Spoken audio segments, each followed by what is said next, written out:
Hello and welcome, 209 sports fans. Welcome to the launch of our 209 Prep Sports Media. We'll utilize this podcast and various social media outlets to share information, highlight weekly matchups, promote the talent of the 209, and most of all, create a platform for our athletes. In an era dominated by social media and internet, we've lost print media and the writers who love writing about prep sports. Some of them have their own social media accounts where they freelance and cover sports. Some are writing for the few newspapers still covering sports, and at some point we'd like to have these writers as weekly guests to share their insights and thoughts about the various hot topics of the week. We'll also try to have guest athletes on to discuss their experiences, their season, performance, and potentially their aspirations beyond high school. Our goal is to provide an entertaining yet informational podcast that our listeners will enjoy, and our hope is to grow into a weekly live show where we would be able to take call-ins and answer questions. You can follow us on 209 Sports on Twitter and Facebook. 209 Prep Sports on Twitter and Facebook, where we will post links to the podcast and share some insights and pictures of the athletes or games we're covering that week. If you aren't already following us, please give us a like or a DM and a private message with any questions you might have or topics you'd like covered.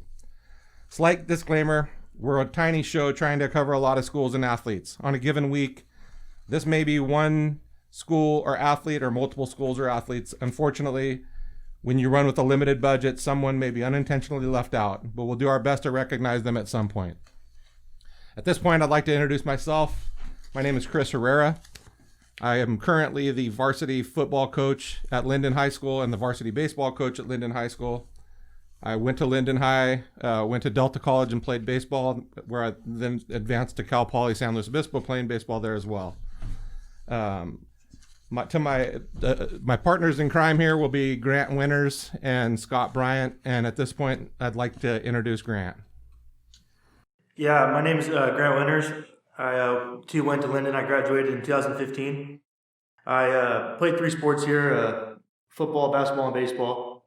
I didn't play any sports in college, unless you consider intramural sports a collegiate sport, which were fun. And yeah, I'll just be on here every now and then, diving into some topics that need to be dove into.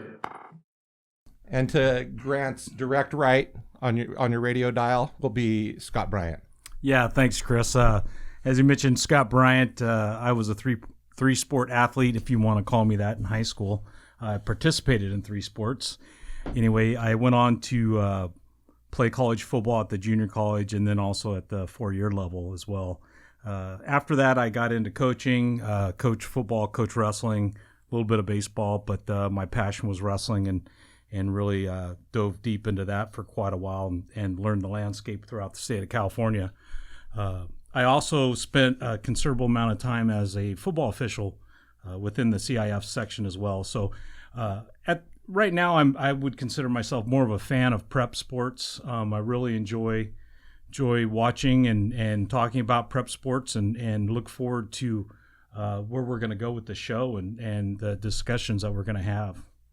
Yeah, thanks, guys. And really for us, this is kind of an open forum. We're going to discuss, our views and some of the things that we have going on that are pressing today. We have a lot of extra curricular or outside influences that are affecting our ability to play, both indoor and outdoor sports. We're going to focus solely on the 209, and we won't be able to cover the whole area. It's just much too vast of a region for us to take that monster on.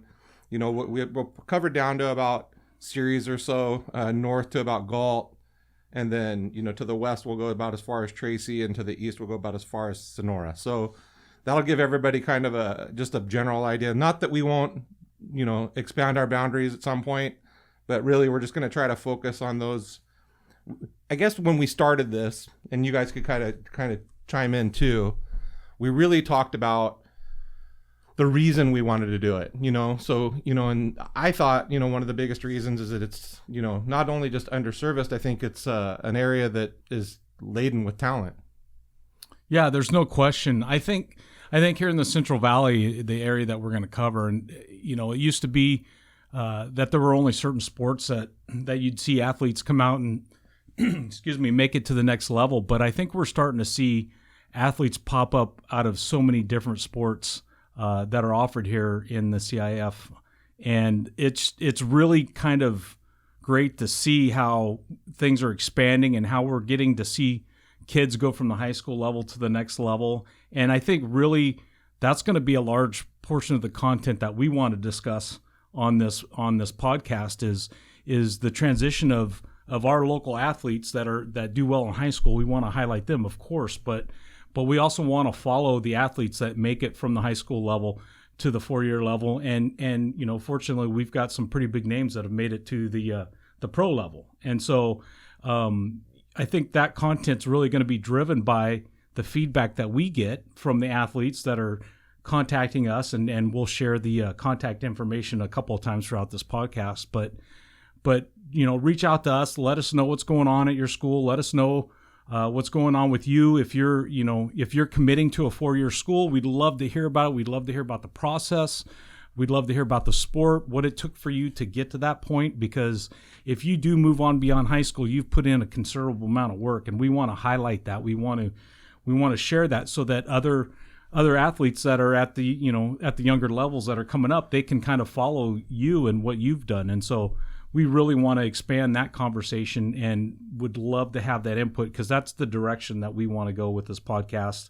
And I really think that it gives those folks a platform. And as Chris had mentioned in the opening, we've lost a majority of our print media. I mean, we've had in the Stockton area, we were really fortunate. We had, Bob Highfield, Scott Linesberg, Lori Gilbert. We had some great writers, and we just aren't getting access to them like we used to. And so would really love to have a conversation with those folks. But hopefully this kind of fills some of the gaps that we're going to miss at the prep level. Yeah. And again, you can follow us at 209 Prep Sports on Twitter and Facebook. Again, 209 Prep Sports on Twitter and Facebook. Kind of leading into that, talking about this area and the opportunities that exist in this area. I think that we've, created this, or we have an environment we've had an influx of people into the area, and now we're kind of seeing a little bit of people kind of leaving the area. But at the end of the day, the talent has stayed. We've lost some of the larger, talents like the running back from Edison, and some of these kids, another kid I guess has gone down to Mater Dei at this point too, from the Modesto area. But by and large, September 1st was the opening day for football for offers to be made to the 22 class, and the amount of offers that I saw on Twitter for this area was phenomenal. Crazy. Yeah. No question. Power 5 offers to the LSUs and the Auburns and the SCs and the UCLAs. It's like, where'd that come from? Yeah. And this, to your point, this area has always been a hotbed for talent, but I think, we went through a transition where, at the growth at the high school level, where we went through a transition where, we built some new high schools in the section, and it probably initially in some of those areas it thinned the herd a little bit and maybe affected some of the athletes. But I think the ship has righted itself, because my goodness, there are some tremendous athletes that are coming out of this area, and it's absolutely fantastic to watch them play. Yeah, so just a little bit of background on Scott and I. We grew up in the in the 80s, and went to high school in the 80s, and it's you had the Atwaters and the Merceds were the largest schools. They were, or not Atwater, Merced, and Tracy High, and some of these schools were much larger. Yeah. And now, like Scott said, the growth of these cities has created this new meld of leagues that have 5-6 schools in one city, one relatively small city.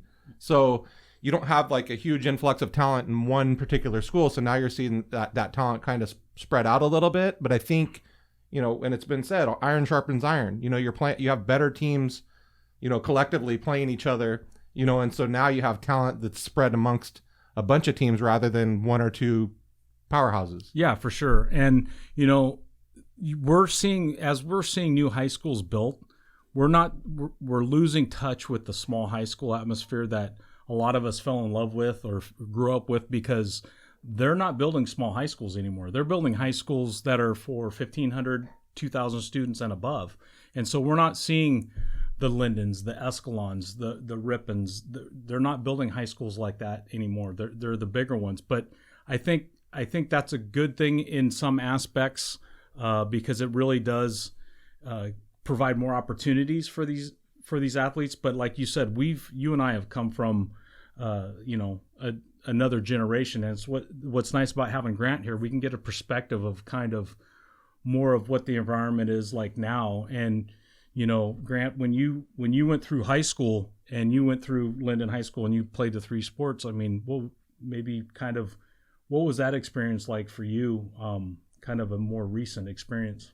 Recently going through high school, you can just see how much the competition is just different than when you're growing up. When you're growing up in an area like this, you play the same kids, and you get to realize what strengths they have. And then you get into a bigger school like that, and you realize how many talented kids there are out there, and what kind of offers they can get in various sports, and it's pretty cool to see. Yeah, we've seen, and we've also seen the transition. It used to be for a period of time where the small schools would just stick with the small school level of play, but we're starting to see these out of conference competitions where the small schools and the big schools are competing with each other. And there are some examples of where, those contests are pretty competitive, whereas before, if you took a small school against a big school, it was almost not even allowed, I don't think. Yeah. And so it's kind of interesting to see that dynamic change also. And I think that there's not as much fear. I think back, when we were younger, it would be, there was a fear of a loss. A loss from a big school to a small school would affect their power ratings. It would affect their potential in playoffs. And so, a lot of the larger schools avoided small schools in that regard. Now you have, these the smaller school powerhouses like Oakdale and the Rippons and the Escalons, and you can go down the list. Manteca High is not, is it, I think, a D3 school at this point, but they could run with just about anybody.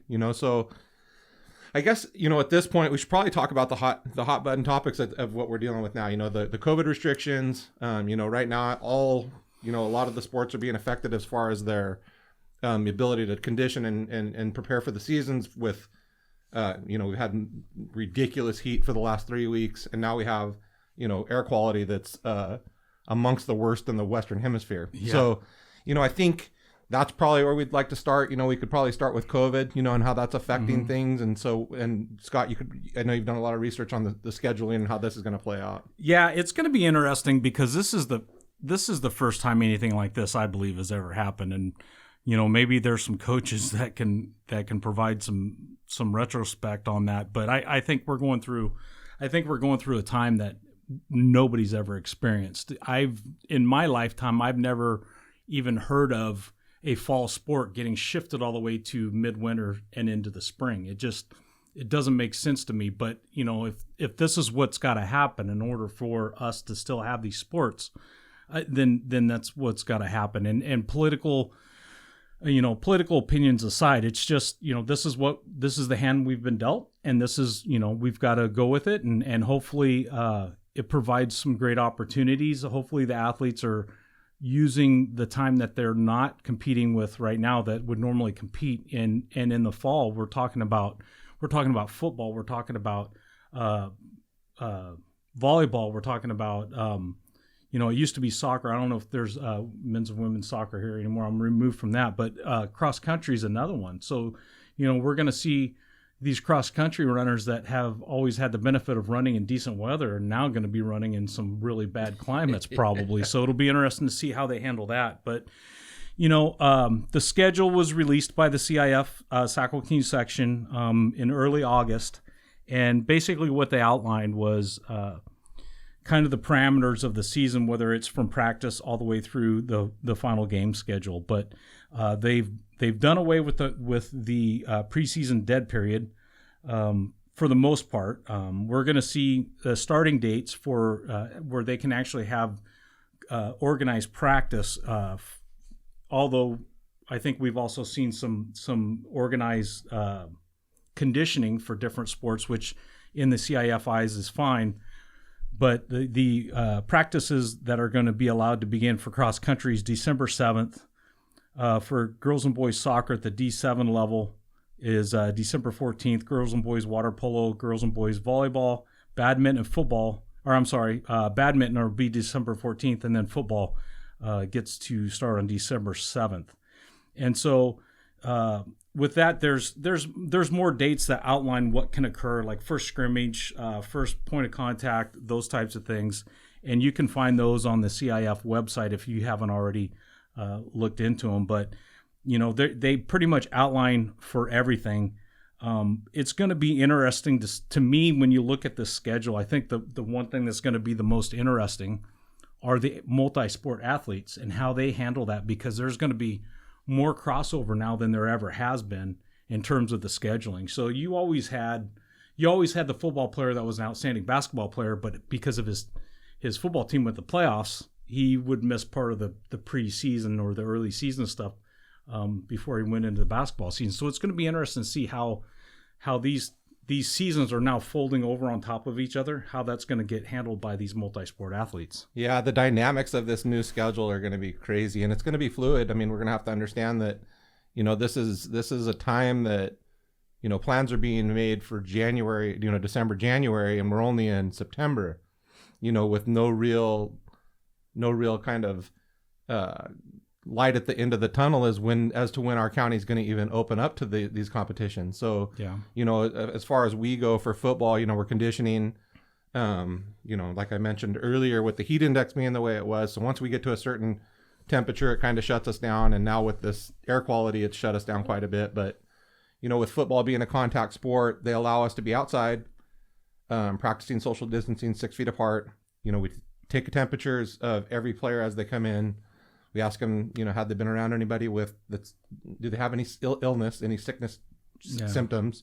Have they been around anybody with symptoms, or have they anybody they've been around been COVID positive? So if they answered no to those 3 questions, they test under 101.3, I believe it is, or 100.3, then we allow them to practice. So, and for practice for us, it's nothing like a normal practice. It's like, you know, you're doing mostly, you know, lots of footwork, a lot of running, conditioning, up downs. We're not, you know, we're a small school. I've seen some of the schools have been able to bring weights outside, so they're able to bring barbells and some plates outside, so it's getting some lifting in. But for us, you know, and a lot of other schools, it's probably not practical, you know, to bring that outside. And it's, you know, the geography of the school, you know, where our weight room lies to our practice field, it makes it difficult too. Yeah, for sure. And, you know, I know that offline you and I have had this conversation about athletes that aspire to make it to the next level. And we're talking about athletes that want to play in college. And then, you know, the athletes that are in college that want to play at the level beyond that, you know, that's a whole other conversation. But we know that many of the athletes that we have that are participating in this section aspire to play at the next level. And I think you'll find that those athletes that have that mindset are going to find ways to make themselves better. You know, it's the athletes that sit back and wait for their coaches to say, we're going to have practice on a Tuesday, Thursday, and we're going to do conditioning. Well, that's great. You should participate in that by all means. You should participate in that, you know, but if you aspire to play at the next level, and it's no secret, you're going to have to put in your own time. And, you know, if you go around the area, I think more and more as we progress, I see more athletes, whether they're doing road work, whether you drive by the local high school, they're out on the field doing their own stuff. It's encouraging to see, because, you know, I can honestly say that I have no idea what these athletes are going through right now, because I never had to go through this.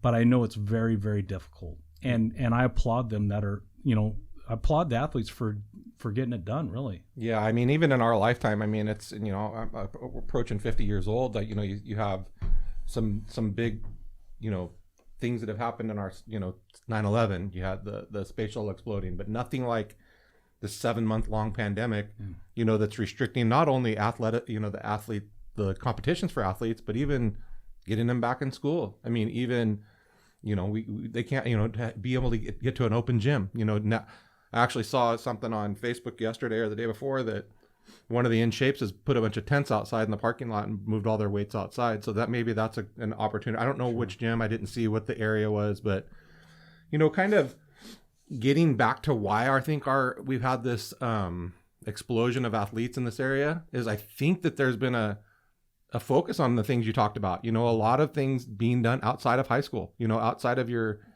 team. Private coaching. You have a lot of group opportunities to work out.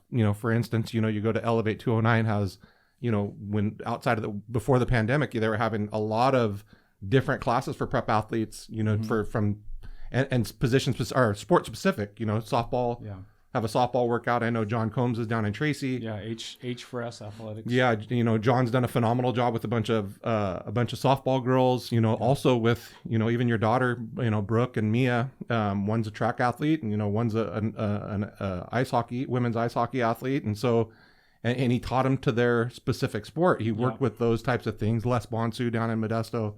I know there's quite a few others, and I'm not trying to leave anybody out or highlight anybody. I just think that there are opportunities now that just never presented themselves before. Yeah, for sure. And I completely agree with that. On that conversation, going out and finding specialized coaching or specialized training is definitely something that probably when we were in high school wasn't something that was very prevalent, but now we're starting to see a lot of it. And what's nice is, you see a lot of people that are kind of growing off of that California strength model over in the Bay Area, where he's done a tremendous job of coaching up a lot of these people that have gone out and excel in the Ripon area. I believe right off the 120 is one of kind of his graduates, I guess, if you will, and that's a phenomenal gym also. But going back to the conversation about how here in our section and even though statewide we're not able to participate yet. Grant, I know you've done some research on some other states and some other areas. I know, for example, South Dakota. I have a good friend that lives in South Dakota, and he's already been to 3 of his son's football games, but I'll let you kind of expand on that a little bit. Yeah, I took a look at how, because every state's handling this COVID thing differently, and many states just decided that they're going to delay. It's like California, we're going to delay and get ramped up in December and January and go from there, for fall sports. And then you had others like Kentucky and Georgia and Arkansas, some states over there, that decided they were going to push off until mid-September, let time go a little bit, and then get things going, which they are now. They're ramping up for week 1 coming here soon. Some of them have already started, but I really want to talk about Utah because Utah is the farthest into this. They're got week 5 going tomorrow night. And they've only had one game had to cancel because of COVID. They had 3 games statewide. Yeah, from what I saw. Wow. That's from what I saw, and they haven't decided if they were going to postpone it or cancel it yet. But they just didn't play that game, and the rest of the teams still went on with their week. Just that one game didn't play. Yeah, that's great. And they had the first game since the pandemic started on August 14th, and they've been going since then. And actually, one game in Utah. They're still enforcing strict guidelines for fans and players. Your own Gatorade bottles. Fans can't be close to each other in the stands. And the athletic director at the school in American Fork, Utah, noticed that fans were getting too close and cheering their team on together, student section, stuff like that.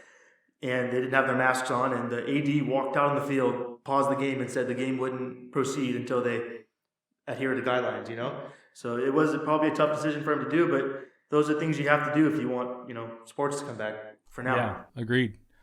Yeah, it's, like I said earlier, whether you agree or disagree with this, I think we all have our own opinions, but at the end of the day, this is the hand that we've been dealt, and we just have to find a way to make the most of it. Coaches want to coach, players want to play, and I can tell you from a fan standpoint, I want to watch these games. I want to go to a Friday night football game. I want to go to a Tuesday night volleyball game. I want to see our local athletes play and excel. And it's kind of heartbreaking to see them put in all this work and then they're told that they've got to put their season on pause. But hopefully we're going to get past that soon. I think we will. I think things are improving. Hopefully this is a 1-year event and everything goes back to the same the following year. But for those athletes that are participating in it this year, especially the senior athletes, hey, we want to hear from you. We want to hear what you think. We want to know, again, like I said earlier, we want to know what your pathway is going to be. We want to follow you on to the next level. And right now, we could probably generate a list of athletes from this area that are playing at the next level and then beyond. It was, and maybe Chris, you can expand on this a little bit. I noticed the other day there was a Lincoln High pitcher that made his major league debut against Dean the Kramer. Yankees. Dean Kramer. Yeah. I mean, and again, 209 Prep Sports on Twitter and Facebook. Again, 209 Prep Sports on Twitter and Facebook. You can send us a DM or a personal message. We'd be gladly, be able to use that for a topic of conversation on future broadcasts. Dean Kramer gets the call by the Orioles. He was drafted by the Dodgers out of UNLV. Actually, Lincoln product, goes to Delta for a couple of years. Goes into Lincoln. I actually read his catcher was Colin Thoreau, and Colin had a tweet about Dean being 5'10", 145 pounds when he walked onto the campus at Delta. I mean, he's still, not the biggest guy in the world, but the development that happened at Delta, Delta being one of the prominent baseball for sure factories now, in the entire country, nationally ranked year in and year out, at the helm, Reed Peters, Reed's done a phenomenal job with that program, and getting a ton of support from the Valley, a lot of kids, that probably are D1, D2 athletes, end up showing up on his doorstep, get some D1 kickbacks that help him build that program up. But Dean goes in, bust his butt, just every single day, just getting after it, ends up getting a scholarship to UNLV, gets drafted by the Dodgers mid-teen rounds, 14, 15, something like that, goes over to Baltimore in the Manny Machado trade, that when the Dodgers got Manny when they were running for making a run in the playoffs, and Dean was one of the centerpieces of that trade. So Dean really sat in purgatory this whole summer, working inter-squad scrimmages and things like that, and just staying ready, and then gets the call. Yeah. And who does he get the call against?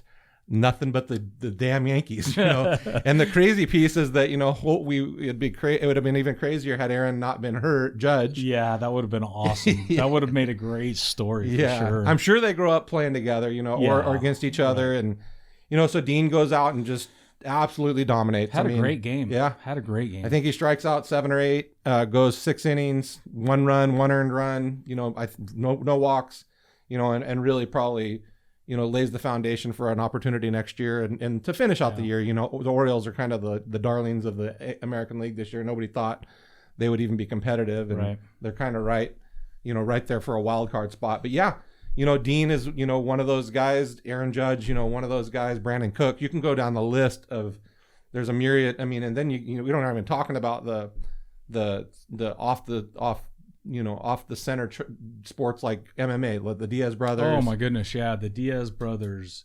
TJ Dillashaw, Jake Shields, Uriah Faber is from this section. I mean, and Uriah Faber really is.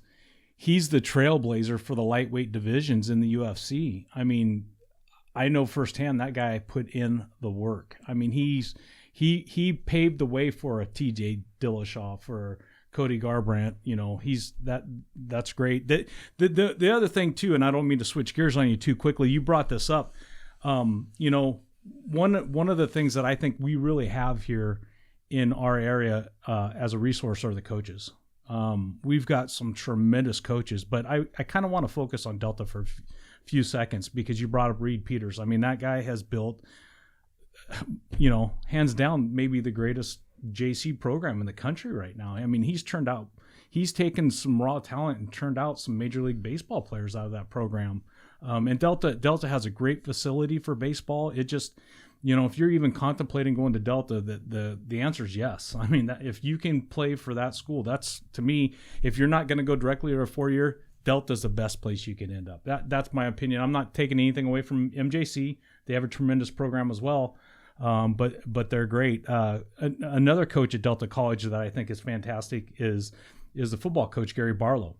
Gary Barlow is probably one of the greatest football minds our area has ever seen. I mean, he's got a great pedigree. He played at Delta, played at Pacific, played in the NFL for the New York Giants, coached in college. He really made a name for himself. And Gary, if you hear this, I apologize if I get this wrong, but he really made a name for himself at Valley College down in LA.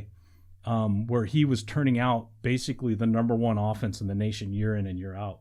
I mean, he was doing this before we had Netflix that was, following these schools.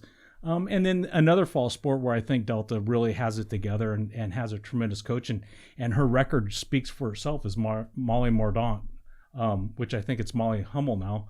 But she was a tremendous player, came out of the Lodi area, but she played at Pacific and has really had a big influence on local volleyball, club volleyball. Yeah.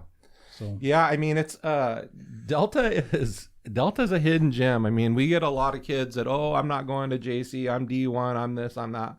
Hey man, I mean, if you're really trying to get it done and you're really trying to give yourself the best opportunity, you have facilities that are second to none, their weight rooms, their fields, and now the attention that they get. I mean, they're sending, Reed, I think, sent 17 or 16 kids to D1 last year. I mean, I'm sure Gary's sending phenomenal, kids, yeah. To FCS, FBS schools on the regular. I mean, I know it's a main channel for a lot of the smaller schools. Delta has become, because the smaller schools at the high school level don't get the recognition that they deserve or that they need to get to be able to get those opportunities.